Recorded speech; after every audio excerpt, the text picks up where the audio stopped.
This is Community Radio Networks.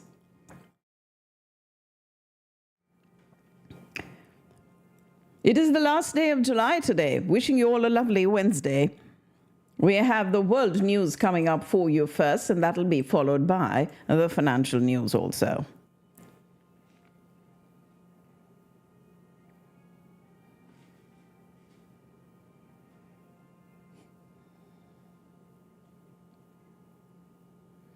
This is Community Radio Networks, the world news read by Shabnam Madgil. Hamas leader Ismail Haniyeh has been killed in Tehran, according to Iran's paramilitary Revolutionary Guard early this morning. Suspicion immediately fell on Israel, whose government had vowed to crush Haniyeh and other Hamas leaders following the October 7th attack that killed 1,200 Israelis and saw a further 250 taken hostage.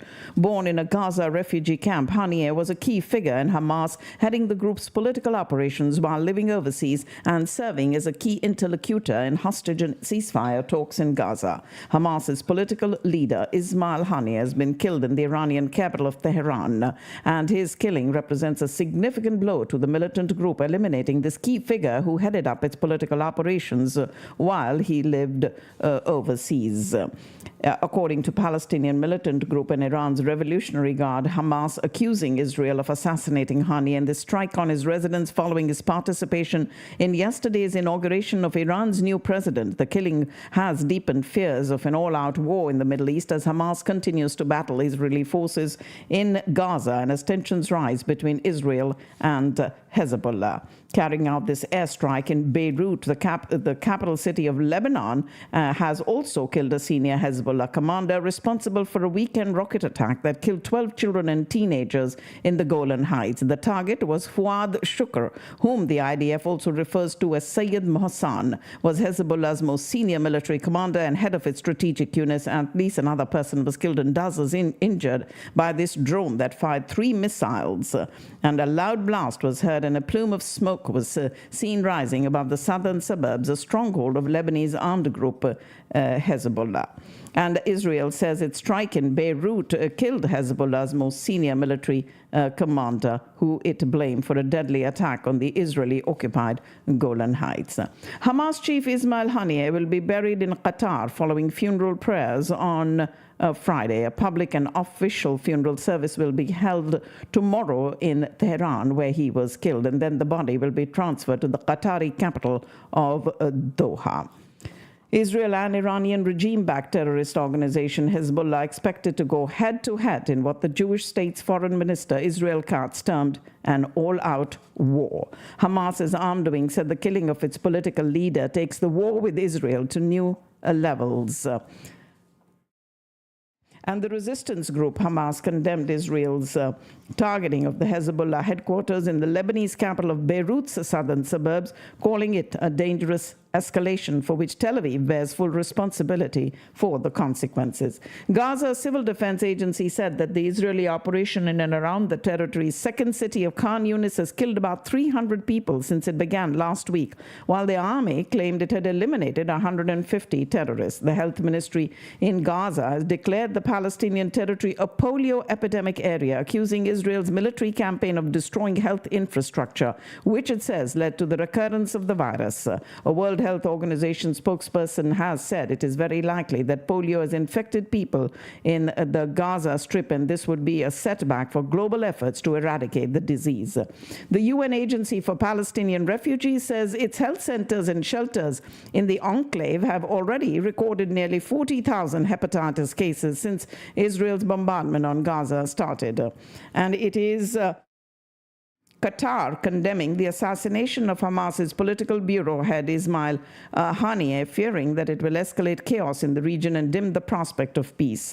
Avenging Hamas leader's assassination is Tehran's duty because it occurred in the Iranian capital, according to Iran's supreme leader Ali Khamenei, and he said Israel had provided the ground for harsh punishment for itself.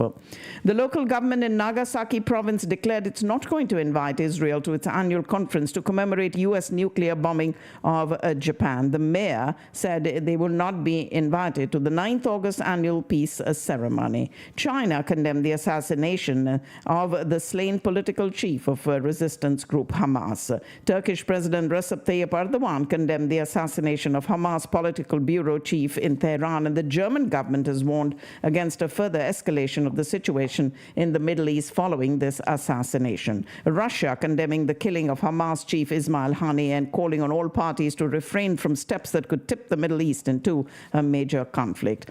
And as Israeli and Palestinian judoists hit the mats at the Paris Olympics yesterday, the war raging in their homeland was at the front of their minds. Two athletes, one from each side, fought and lost to separate opponents. But once defeated, they gave different messages that highlighted how personal it was for the competitors and how difficult it has been for the organizers to create an Olympic truce after 10 months of conflict between Israel and Palestinian Hamas militants in Gaza. Meanwhile, she's done it. Simone Biles has clinched the women's team gold medal for the U.S. in gymnastics with a score of 14.666. Biles puts the U.S. women over the top to take the gold. Italy will take the silver and Brazil the bronze. The crowd is on its feet and chants of USA echoing around the arena. A massive moment and a massive comeback for the greatest of all time. It was a packed house, an electric atmosphere, supercharged with celebrities including Serena Williams, Spike Lee, billionaire Bill Gates, and plenty more. Winning her 8th Olympic medal, she surpassed Shannon Miller to become the most decorated American gymnast of all times. At 27 years old, with her first gold in these Paris Olympics, Simone Biles is now the oldest American woman ever to win gymnastics gold. She's 5 years older than Ali Raisman, who previously held the record. The U.S. women's gymnastics team dominating while winning gold in this team competition. And the triathlon competition went ahead in Paris this morning after concerns over water quality in the River Seine caused the men's race to be postponed a day earlier. More rain came into Paris overnight, but World Triathlon and Paris 2024 determined the water quality was sufficient to move ahead for both the women's and men's races. It was a disappointing day for Coco Gauff, who was eliminated from women's singles competition by Croatia, who beat her. And Team USA continues to claim medals in another packed day for swimming, but in the 100-meter backstroke, a USA teammates Regan Smith and Catherine Berkoff took silver and bronze. The U.S. has passed a huge milestone, hitting more than 3,000 total Olympic medals across the summer and winter games. Gymnastics and rugby marked the final two medals before that 3,000 mark, with Smith and Berkoff pushing the U.S. over the edge.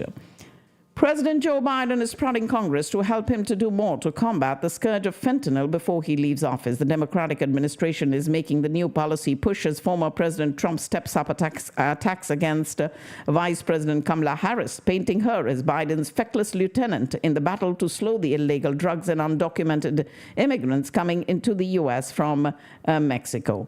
The White House announced a series of proposals from Biden aimed at curbing the ongoing drug epidemic.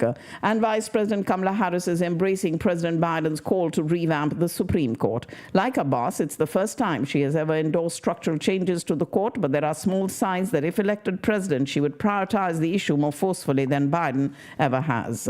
Americans' confidence in Vice President Harris's ability to handle the country's most pressing issues has seen a sizable bump in the days since President Biden bowed out of the 2024 race and endorsed her as his replacement. The latest polls showing her improved performance by at least 4 percentage points in nearly every category. When Americans were asked to say which candidate, Harris or former President Trump, they trusted more to handle a variety of topics. She rallied an enthusiastic crowd in the critical state of Georgia yesterday, calling out former President Trump over hot-button issues like border security.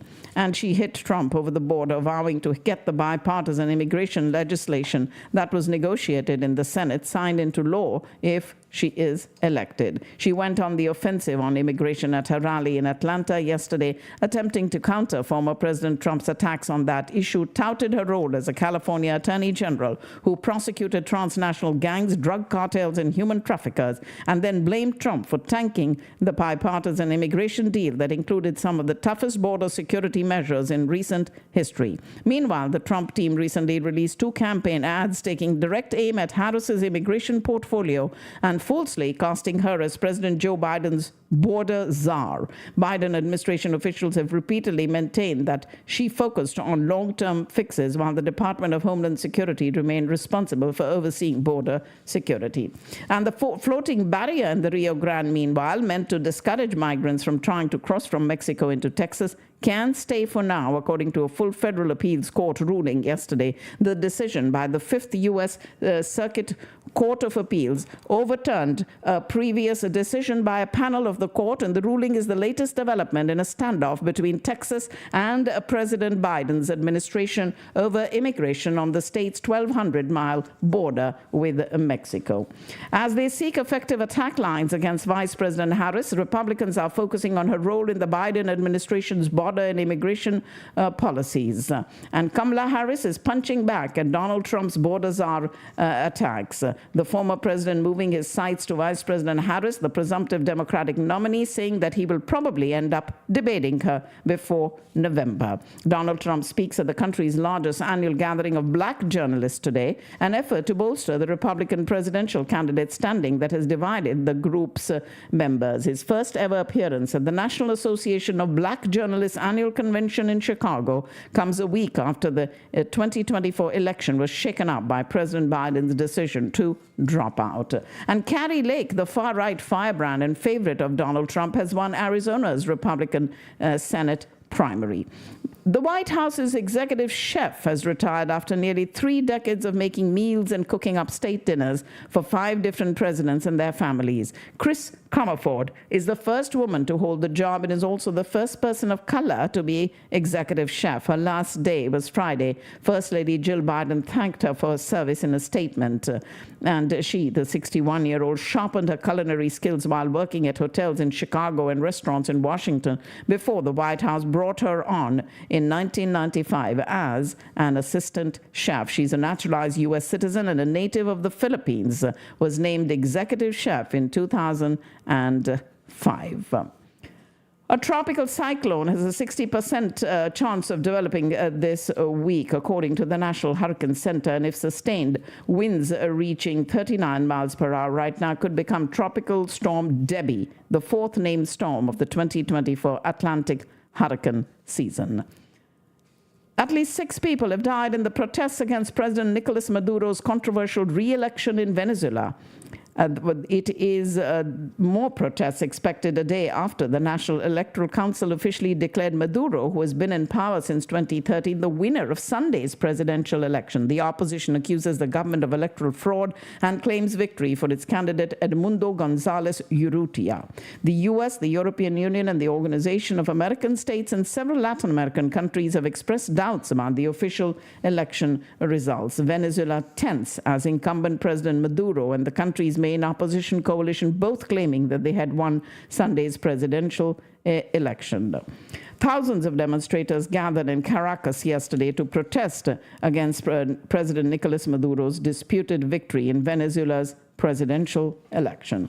Frustrated with growing economic hardships, Nigerians are planning nationwide protests this week against the country's worst cost of living crisis in a generation. And with momentum soaring on social media, authorities fear a replay of the deadly 2020 demonstrations against police brutality in this West African nation, or a wave of violence similar to last month's protests in Kenya, where a tax hike led to chaos in the capital of Nairobi.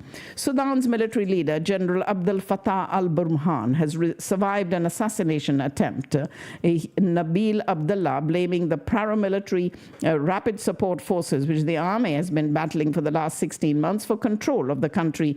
2 drones struck an army graduation ceremony, killing 5 people at a base in Jabaith in the East Territory under the control of the military. Balkan countries battle wildfires stoked by high temperatures today, winds, and a weeks-long drought, with firefighters in Croatia saying that the toughest day so far this season was behind them, as North Macedonia's emergency chief suggested the country should seek assistance from NATO. 26 people arrested and 32 women were freed in Spain in an operation to dismantle a network that sexually exploited some 600 women, mostly Venezuelans and Colombians, over the past year. The investigation began in June last year following a tip-off from a victim and resulted in the arrest of 9 people in Madrid, 5 in Malaga on the southern coast, and 12 in Toledo in central Spain. The army has stopped paying wages and allowances to a U.S. soldier sentenced last month to nearly 4 years in a Russian penal colony and may prosecute him if he returns to the U.S. Gordon Black, a 34-year-old staff sergeant, convicted in Russia of theft and also threatening murder, but he's broke a series of army rules first, as without U.S. military authorization, he flew through China to get there. He was also having an extramarital affair prohibited in the U.S. military with a Russian woman named Alexandra Vashchuk, who he met during a deployment in South Korea. During leave from the military, he followed her to Russia's far eastern city of Vladivostok, where she reported him to the police after an argument. The U.S. is giving Ukraine advanced missiles and bombs to go with its F-16s, according to the Wall Street Journal. And Ukrainian President Zelensky inspected his armed forces fortifications and defensive positions along the border with Belarus as Russia reportedly seized a town in the east of the country. The Russian military today began a third round of drills with tactical nuclear weapons, part of the Kremlin's messaging intended to force the West to limit its support for Ukraine. The Russian Navy has simultaneously deployed 3 of its cruise missile submarines in waters within the general Black Sea area. Russia appears to have deployed a North Korean self-propelled anti-tank guided missile system in Ukraine. And Indonesian President-elect Prabowo Subianto, who last year unsuccessfully pushed a peace proposal that would have left Russia occupying parts of Ukraine, will meet Russian leader Vladimir Putin in Moscow later today. The U.S. announced a $500 million investment in the Philippines to help modernize the Filipino armed forces and Coast Guard as Manila faces a rising threat from China in the disputed waters of the Indo-Pacific. Chinese President Xi Jinping has laid out his vision for China's economic and social future, and it places Xi Jinping at the very center, having cemented his political legacy at the 20th Chinese Communist Party Congress last year by being confirmed leader until at least 2027, and the chairman of everything has now set out how he sees the next few years going. Ladies and gentlemen, you're listening to the world news on community radio networks. Bangladesh will ban the country's largest religious party, the Jamaat-e-Islami, and its student wing Shibir in the wake of this month's deadly nationwide unrest, wrote this according to representative of Bangladesh's governing coalition unanimously deciding to ban the Jamaat and Shibir, taking into consideration their past and present activities. Jamaat is already banned from contesting elections, but the new order would outlaw the party and prevent it from holding any public gatherings, according to party leader Shafiqur Rahman, condemning the order as illegal beyond jurisdiction and anti-constitution. U.S. Deputy Secretary of State Kurt Campbell said he expects word soon that India is becoming more engaged with Ukraine, responding to a question at a Senate hearing over Prime Minister Modi's Moscow visit this month. And the U.S. Citizenship and Immigration Services, USCIS, has announced that it will hold the process for the second round of H-1B lottery selections for the fiscal year 25 under the annual visa limit of 65,000. The first round of the lottery was conducted this year in March and picked eligible registrations for both the standard H-1B cap and the advanced degree exemption known as the master's cap, and the selected candidates were allowed to submit their H-1B petitions from the 1st of April till the 30th of June. The Delhi High Court refused to consider a plea this morning seeking a dual citizenship grant for Indian diaspora holding their citizenship presently at some other foreign country, saying that the issue has wider ramifications on national security that cannot be visualized by the courts. In this petition, it is said that a society registered under the Societies Registration Act asserting that allowing dual citizenship would result in fresh initiatives, enormous funding, and new investments. The petition underscored that around 130 countries, including developed and developing nations, had accepted the policy with certain limitation, and thus a grant of dual citizenship would enhance India's relations with the developed countries. Lovlina Borogan won her round of 16 bout in women's 75 kilogram and is thus just one win away from becoming the first Indian boxer to win 2 Olympic medals. Srija Akula registered a hard-fought 4-2 win over Singapore's Jian Zheng and joined Manika Batra in being the only Indians to have reached the round of 16 in the singles table tennis at the Olympics. PV Sindhu and Lakshya Sen, meanwhile, registered dominant wins and qualified for the round of 16 of women's and men's singles badminton, respectively. Skipper Surya Kumar Yadav turned an unlikely hero with the ball as India beat Sri Lanka in a 2020 thriller decided by a super over to sweep the series 3-0 yesterday. Spinners Rinku Singh and Surya Kumar bowled the 19th and 20th overs in Sri Lanka's chase of 137, and the match ended in a tie at Kandi's Palakkal International Stadium. At least over 150 people have been killed and hundreds more injured after heavy overnight rains caused landslides in Kerala.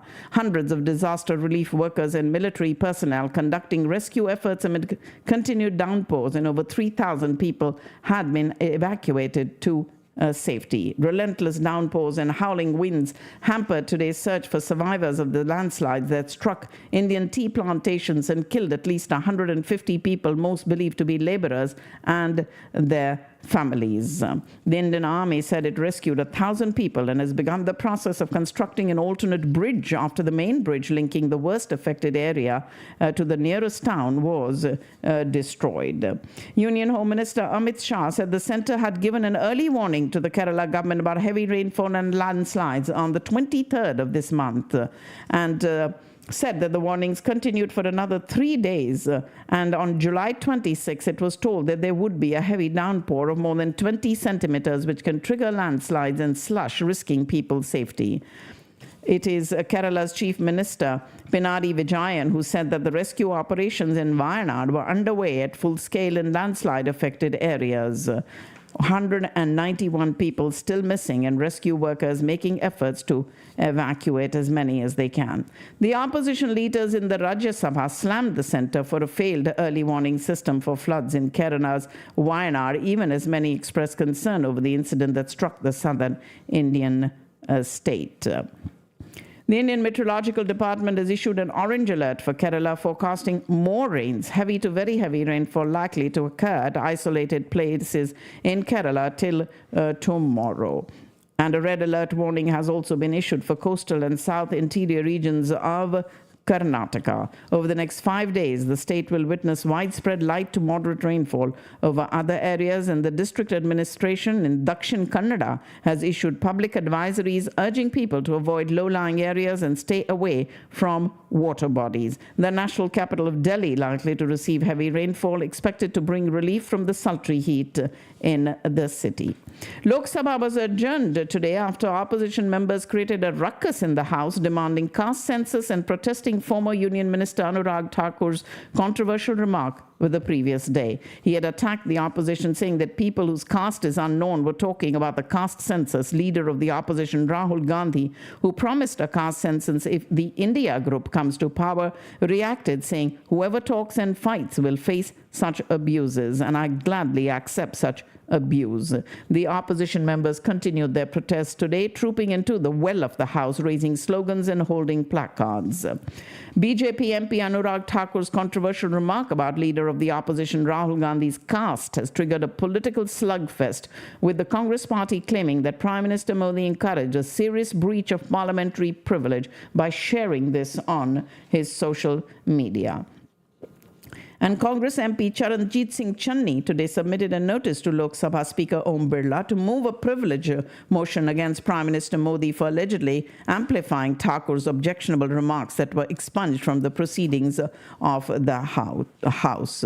The UPSC has cancelled the provisional candidature of controversial trainee IAS officer Pooja Manorama Dilip Kherkar over irregularities in a civil services exam 2022 application, and the body has also debarred her from appearing for any exam conducted by the UPSC. A probationary IAS officer who secured an all-India rank of 821 in the UPSC exams is accused of misusing her authority. She is also accused of faking her identity to fraudulently avail herself of attempts beyond the permissible limit in the civil services examination. Bengaluru is all set to get yet another Vande Bharat Express with the launch of the Ernakulam-Bengaluru Vande Bharat Express, which will begin operating on the route starting today. The train launched by the Indian Railways is its third Vande Bharat train from Kerala and will run 3 times a week. Famed sitar player Pandit Ravi Shankar has won the Raymond Magsaysay Award for Journalism, Literature and Communication Arts. He was cited for enriching India and the world with his sublime mastery of the sitar with music that colors the mind. Born to a Bengali Brahmin family in 1920, he went to Paris in the footsteps of his elder brother, who formed Europe's first Indian dance company, became an acclaimed solo dancer and a competent player of the sitar, the bamboo flute and the drums. But when he turned 18, and after traveling around Europe and America, he returned to India. Accepting stern rules of discipleship, Shankar placed himself under a renowned master of the sitar and persevered through lean years to become a versatile professional musician and began performing the sitar to international audiences in 1956. Designer Khadija Shah from Pakistan has announced that she is relinquishing her U.S. citizenship to accept a reserved National Assembly seat for women on the PTI's ticket after former Premier Imran Khan offered it to her. Pakistani law prohibits dual nationals from serving as members of parliament. So she is relinquishing her U.S. citizenship. After days of speculation about a possible softening of his stance against the establishment, incarcerated former Prime Minister Imran Khan categorically said that his party was ready for talks with the military establishment. He was speaking to reporters at the Adiala jail. The PTI founder laid down 3 preconditions: the return of his party's stolen mandate, the release of all detained party workers, and the holding of transparent elections. Stage, TV, and film actor Sardar Kamal has passed away. He suffered a heart attack and he was taken to the Punjab Institute of Cardiology, but he could not survive. Would be laid to rest in his native city of Faisalabad. Muhammad Sardar, known as Sardar Kamal, born there, and he didn't get a formal education beyond early school level, worked in a textile factory in his early life before shifting to stand-up comedy. Started his career as an actor in theatre and then acted in Punjabi movies like Chudiyan, Channa Sachi Muchi, besides Urdu movies like Diwane Tere Pyar Ke. He has also worked in Pakistan-India co-productions, and his famous theatre plays included Janam Janam Ki Maili Chadar. Actor Yasir Hussain and many others have condoled this passing. Pakistan Cricket Board's incumbent chairman Mohsin Naqvi is set to become the next president of the Asian Cricket Council later this year, as per its rotation policy. The matter of the president's post was discussed at a recent ACC meeting, with Mohsin in line to become the next head. The ACC has recently awarded the hosting rights of the Asia Cup 2025 to India, as the tournament will be held in T20 format and the 2027 edition in ODI format to Bangladesh. In a significant development, Pakistan Cricket Board Chairman Mohsin Raza Naqvi has also decided to hire fast bowling great Waqar Yunus as an important advisory position. Police arrested the alleged mastermind of the gang involved in honey-trapping playwright Khalilur Rahman Qamar. It is said that he and his accomplice were arrested in Peshawar and brought to Lahore for investigation. Pakistan Meteorological Department predicting scattered heavy rainfall all over the country, including major cities of Karachi, Lahore, and Islamabad from the 2nd to the 6th of August, with occasional gaps. Ladies and gentlemen, that's all I have in the world news for you, but I do have your financial news coming up in a separate segment. Stay with me right here on Community Radio Networks.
On this last day of July, let's get you all your financial news that you need to know to take on this Wednesday today. U.S. stock futures rallied this morning amid a tech revival that sent the Nasdaq surging as investors got ready to find out the Federal Reserve's decision on whether to cut interest rates. S&P 500 futures climbed 0.9%, while Nasdaq 100 jumped 1.5% after the tech-heavy index closed sharply lower. Dow Jones Industrial Average futures moved up 0.1%. Tech stocks are in the ascent again and taking a battering in recent days. The first earnings from Magnificent Seven mega cap stirred fears the AI boost would prove a bust, rather after falling short of high hopes. A swath of positive news is spurring a pre-market comeback this morning for chip stocks, with AMD shares getting a boost from AI-driven earnings beat. Nvidia climbed over 6%, regaining ground lost in a steep drop yesterday in the halo of the results. Elsewhere, Dutch chip gear giant ASML stock surged after Reuters reported the U.S. will exempt some foreign allies from new China curbs. Microsoft is investigating reports of users having problems accessing its services, including emails and other functions. This recent outage is linked to a network infrastructure issue affecting a subset of Microsoft services. The outage comes less than 2 weeks after a major IT outage caused by a flawed software update from cybersecurity firm CrowdStrike affecting Microsoft devices. Technology giant has apologized after thousands of people across the world reported issues with its products, ranging from email service Outlook to the hit game Minecraft. Also, Microsoft shares have fallen heavily as the software giant reported disappointing results that deepened investors' fears about the artificial intelligence boom. The company's shares fell by more than 7% in after-hours trading, wiping more than $200 billion of the company's value and sending its market capitalization below $3 trillion. Apple will report third-quarter earnings tomorrow, the first official look at the company's performance since it announced its long-awaited artificial intelligence plans in June. OpenAI stunned users when it demonstrated an updated voice mode for the most advanced version of ChatGPT earlier this year.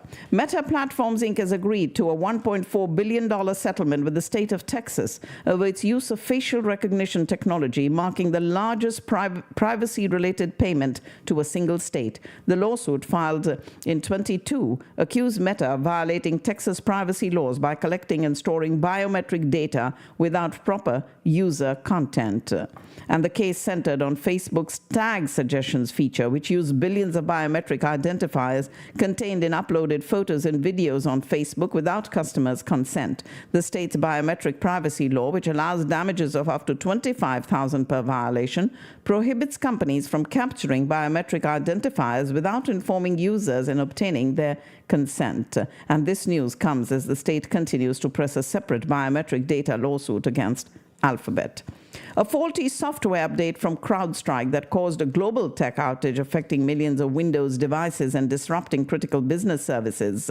And Delta Airlines, meanwhile, experiencing significant disruptions, including thousands of canceled flights and stranded customers due to this flawed software update from CrowdStrike and Microsoft. Delta Airlines has hired a law firm, Boies Schiller Flexner, to seek potential damages from CrowdStrike and Microsoft following the global tech outages. Chip giant AMD reporting its second quarter earnings after the bell yesterday, beating analysts' expectations on the top and bottom lines and posting better than anticipated guidance for the third quarter. AMD, like rival Nvidia, is riding the AI hype train, which is powering sales of its data center graphics processing units. Boeing named former Rockwell Collins CEO Kelly Ortberg its new president and CEO, replacing outgoing head Dave Calhoun. The troubled airplane maker also reported a wider than expected second quarter loss and revenue miss. MasterCard's second quarter profit rose as customers kept up spending heavily via its cards, and the payments giant reporting this morning where shares rose in MasterCard by over 2% in pre-market trading today. Pinterest shares tumbled more than 8% pre-market after a muted third quarter outlook dashed Wall Street's expectations for a stabilization in its revenues amid a rebound in the digital ad market. The photo-sharing platform projected current quarter revenue below analyst estimates as it struggles to keep up with the competition from bigger rivals, including Meta's Instagram and Facebook and Alphabet. Altria missed expectations for quarterly revenue and profit today as the tobacco giant contends with persistent weakness in demand for its cigarette brands. Shares of the company, which have risen 25% so far this year, down 3% in pre-market trade. The Marlboro maker, similar to other tobacco peers, has bet heavily on smoking alternatives as stricter regulation and awareness of health risks have dented demand for traditional cigarettes in some markets. Amidst faltering sales, Tesla Motors has issued another huge product recall for its fleet of electric vehicles. Tesla's latest recall involves software that fails to detect when the hood is unlatched. The recall affects 1.85 million vehicles sold in the United States. When a car is driven with the hood unlatched, the hood could fly open and obscure the driver's view through the windshield. Tesla Model 3s made from 21 to 24 and Model Ys from 2020 to 24 are included in this recall.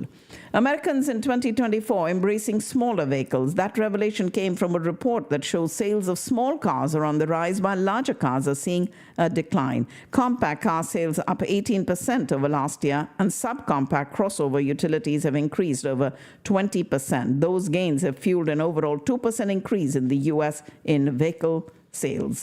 However, full-size pickup trucks are down 4% from last year. After its massive and record-breaking opening weekend, Marvel Disney's Deadpool and Wolverine is quickly on its way across the 500 million global box office mark. With Monday's numbers included, the duo have slashed their way to 496.3 million. When today's figures are factored in, this Sean Levy-directed sequel will have blown past the 5-century milestone. The popular deli meat company Boar Heads recalling an additional 7 million pounds of ready-to-eat products made at a Virginia plant as an investigation into that deadly outbreak of Listeria food poisoning continues. The new recall includes 71 products made between May and July under the Boar's Head and Old Country brand names. It follows an earlier recall of more than 200,000 pounds of sliced deli poultry and meat. The new items include meat intended to be sliced at delis as well as some packaged meat and poultry products sold in stores. Consumers have reached their breaking point with $6 iced coffees and lemonades at Starbucks. Starbucks sales dropped 3% globally. Its stores open for at least a year, including a 2% drop in its home North American market. And that masked how steep the decline was for Starbucks last quarter. Total transactions at North American stores open at least a year fell 6% in the quarter. That has offset in part by higher prices. Fewer people are going to Starbucks and buying drinks and food. It was Starbucks' second straight quarter of sales declines. Yum Brands announced it's going to expand its voice artificial intelligence technology to hundreds of Taco Bell drive-through locations across the country. The parent company of the beloved eatery shared the news in a release, noting that its goal is to eventually have the technology help take orders around the globe. Yum Brands also shared that it plans to implement the technology at KFC, Pizza Hut, and the Habit Burger Grill brands. Right now, around 100 Taco Bell locations have been testing the technology in 13 different states. Once famous for its dollar menu, McDonald's is no longer the place to go when you want to get the most bang for your buck, thanks to inflation pushing prices sky high. During an earnings call with investors, executives acknowledged that diners think the restaurant's prices are too expensive. If you've got a drawer full of old jeans taking up space in your dresser, it's time for a Target run. Target is introducing its first chain-wide denim take-back event just in time for back-to-school shopping. From the 4th to the 10th of next month, August, Target shoppers can recycle their used or outgrown denim of any brand in-store and receive a coupon code for 20% off a new denim apparel purchase. After the death of George Floyd at the hands of a police officer in 2020, law enforcement agencies began struggling to find staff. That trend now seems to be turning around as police salaries increase. 2 major U.S. cities have discussed increasing law enforcement salaries this month. One of those cities is Minneapolis, where Derek Chauvin kneeled on Floyd's neck for minutes until he died. And in California, the San Francisco Chronicle reported that officers in the city are already among the municipality's highest paid employees. While politics plays an important role in a thriving democracy, it may also be playing an important and detrimental role in marriages, as a new report suggests that political disagreements are causing an increase in divorces. Washington, D.C. area lawyers reporting that political disagreements have sparked an increase in relationship troubles, with more marriages deciding to call it quits because of their political beliefs. A lure of the summer sun convinces many people to head outside and soak it up. However, increasing skin cancer rates remind us that too much sun exposure could be dangerous. New cases of skin cancer have risen 2 to 3% annually from 2015 through 2018, and overall, skin cancer is the most commonly diagnosed type of cancer in the United States. We are facing at least a week of very dangerous heat here in the North Texas area. Triple-digit highs and a heat advisory in effect through at least tonight. And this kind of heat must not be taken lightly, as it puts you at risk of heat stroke. A Fort Worth cardiologist, Fahmi Farah, has said those neurological symptoms of the heat can be confusion or even passing out. The solution, of course, is preventing heat stroke in the first place. But stay out of the heat, stay in the air conditioning. If you must be outside for any length of time, tank up on water and take frequent breaks in the shade or an air-conditioned vehicle. It is the last day of July, and still about 7 more weeks to go before we see the next decent cold front through North Texas. More heat advisories are in place today and most likely through Saturday. A new ramp connecting westbound Interstate 20 to southbound Highway 287 is opened as part of the $2.1 billion expansion of highways in southeast Tarrant County, and the project is updating 14 miles of I-20, Loop 820, and Highway 287. The Senate passed legislation aimed at protecting minors online, as many lawmakers and parents criticize the effects of social media use on children. The legislative package is made up of a pair of key bills that require enhanced safeguards for children, including restricting access to minors' personal data and providing parents with supervision tools in some cases.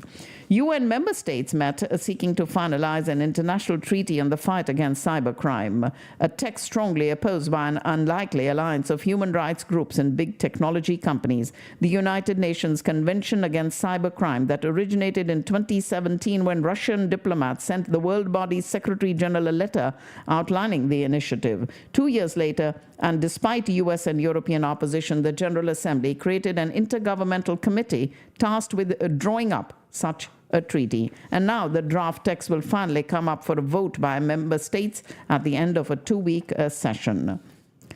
Dark chocolate and similar cocoa products are contaminated with lead and cadmium, two neurotoxic metals that are linked to cancer, chronic disease, or reproductive and developmental issues, especially in children.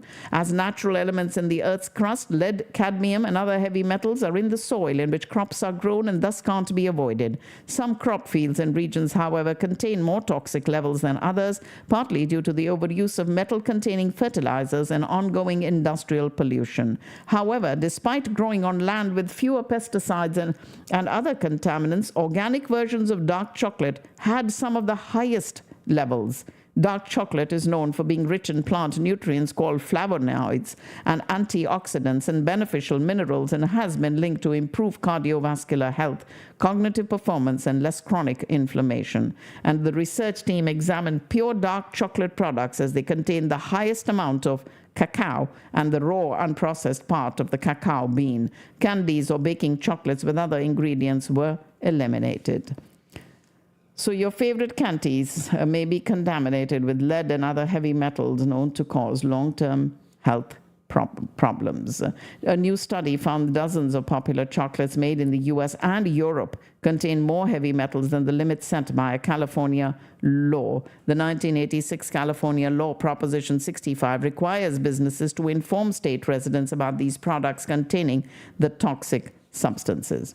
French President Emmanuel Macron's office spent nearly €1 million on 2 lavish banquets for Britain's King Charles III and Indian Prime Minister Narendra Modi, the country's top auditors reporting this and urging the Elysee Palace to tighten its belt.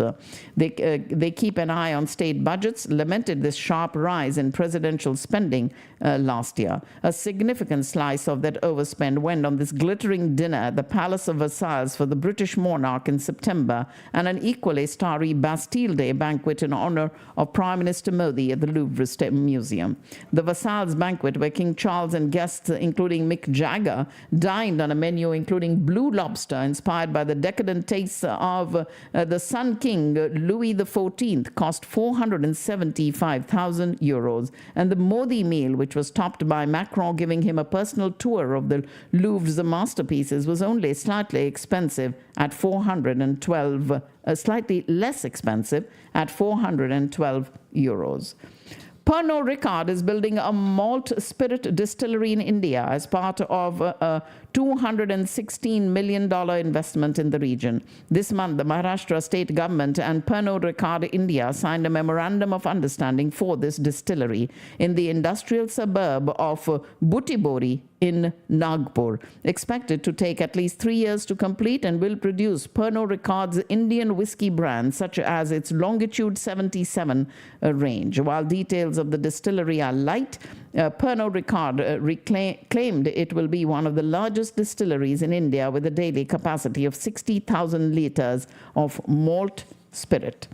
The S&P BSE Sensex added 285 points to close as 81,000, while the NSE Nifty gained 93 points to end at 24,000.